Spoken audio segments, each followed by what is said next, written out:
राधे राधे। ओम नमो भगवते वासुदेवाय नमः।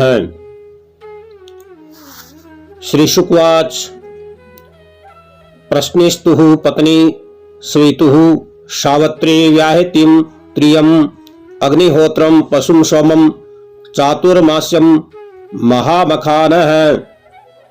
आज को जो प्रसंग है, ये प्रसंग का मान है अदिति व दिति के वंश का वर्णन तथा मरुदगणों की कथा है।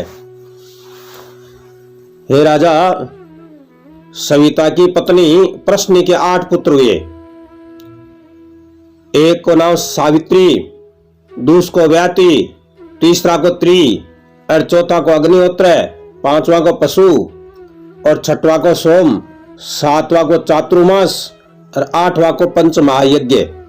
इस तरह से सविता से लेकर वामन भगवान तक कश्यप जी के यहां जन्म लिया। अदिति के 12 पुत्रों का वर्णन पहले हो चुका है।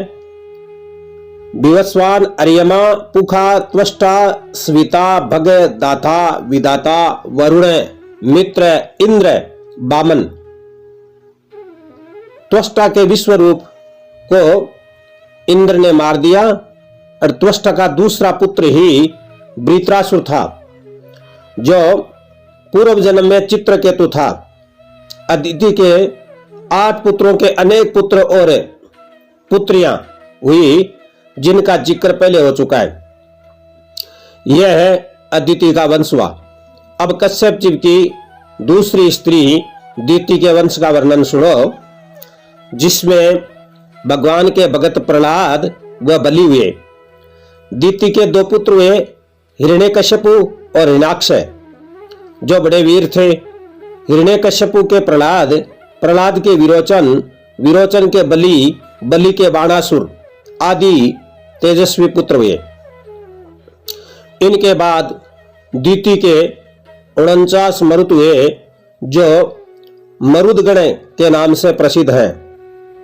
यह सुनकर के राजा परीक्षक ने कहा, आप कृपा करके मरुदगणों की कथा सुनाने की कृपा करें। सुखदेव जी ने कहा, भगवान ने दिति के दोनों पुत्रों का वध कर दिया, तब दिति इंद्र से बदला लेने वाला पुत्र हो, इस भावना से अपने पति कश्यप जी की सेवा करनी आरंभ की।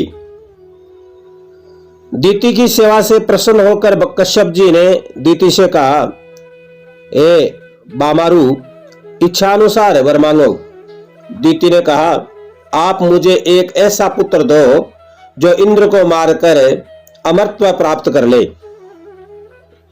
पत्नी की सुनकर कश्यप जी खिन्न हो गए।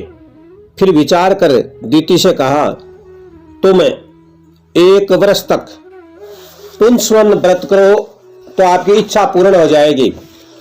यदि व्रत में कमी रह गई तो वह देवताओं का भाई हो जाएगा।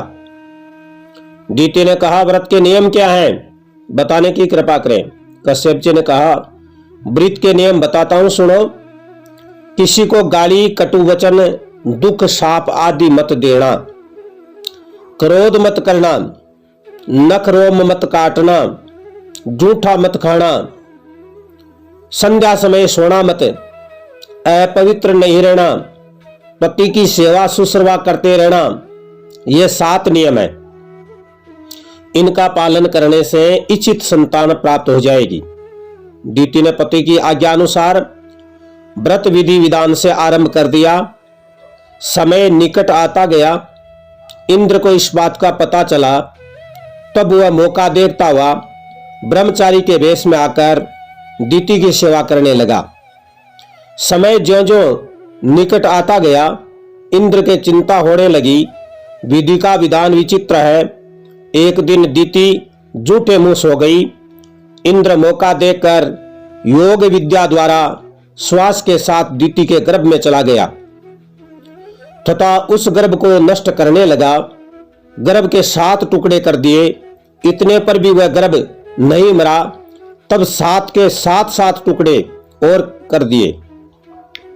सब मिलकर 49 हो गए। सब मिलकर रोने लगे। तब इंद्र ने कहा, मारुद मारुद मत रो मत रो। तब मरुदगणों ने कहा, इंद्र हमें मत मारो, हम तुम्हारे भाई हैं। फिर समय पर 49 के साथ इंद्र भी मौसी के गर्भ के साथ उदर से बाहर आ गया तथा हाथ जोड़कर दीति के सामने खड़ा हो गया। दीति यह दृश्य देखकर दंग रह गई। इंद्र ने श्राप के भय से दीति को सारी कथा कहकर दृष्टता के लिए क्षमा मांगी और कहा, मैं आज से तेरा पुत्र हो गया, क्योंकि इनके साथ मैं भी तेरे उदर से निकल चुका हूं। दीति ने इंद्र को अपना पुत्र मान लिया।